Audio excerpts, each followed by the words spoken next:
the industry was in the doldrums and nobody knew why. And the reason was it was bloody boring.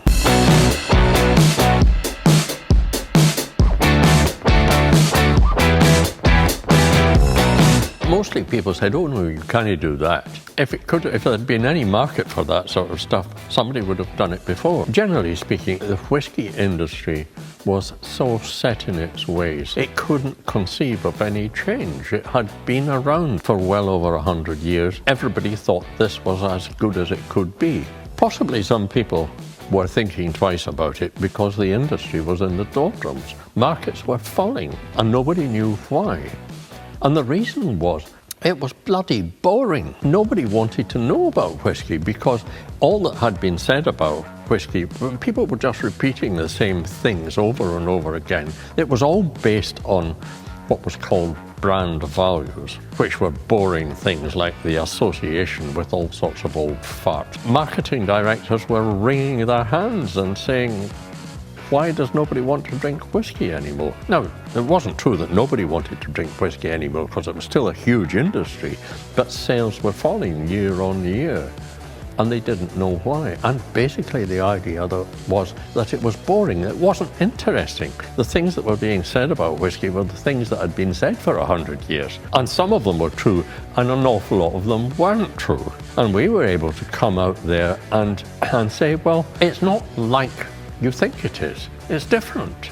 The real thing, the whisky taken in its perfect form, which was at cask strength, different from the stuff you're getting in bottle, and the story behind it is interesting. And people were very receptive to that sort of idea. And we could demonstrate the truth of it. All you had to do was to let people try it. And people who were used to drinking whisky said, this is marvelous.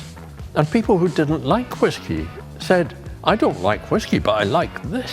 It was completely different. Nobody talked about whisky. And remember, most of the whisky then as now was blended whisky, which was generally drunk with ice and soda. And you can actually drink diesel oil with ice and soda, and it's not too bad. You don't have to prove, but I have actually tried it. Well, firstly, I have never liked being told what to do. Now, I've always had a slightly thrawn streak and have very much gone my own way, which is maybe explains why I'm not a rich man now. I could see ways of doing things. We were told, oh no, you can't put anybody's distillery name on the bottle because they're all trademarked. And if you infringe somebody's trademark, they'll take a legal action against you.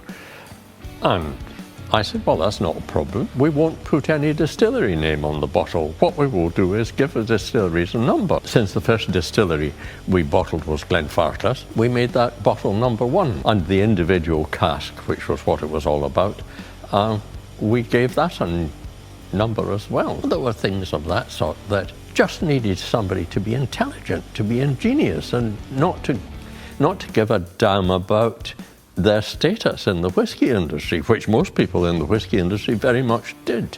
And we were having fun. That's also a major factor. I mean, it had to be fun.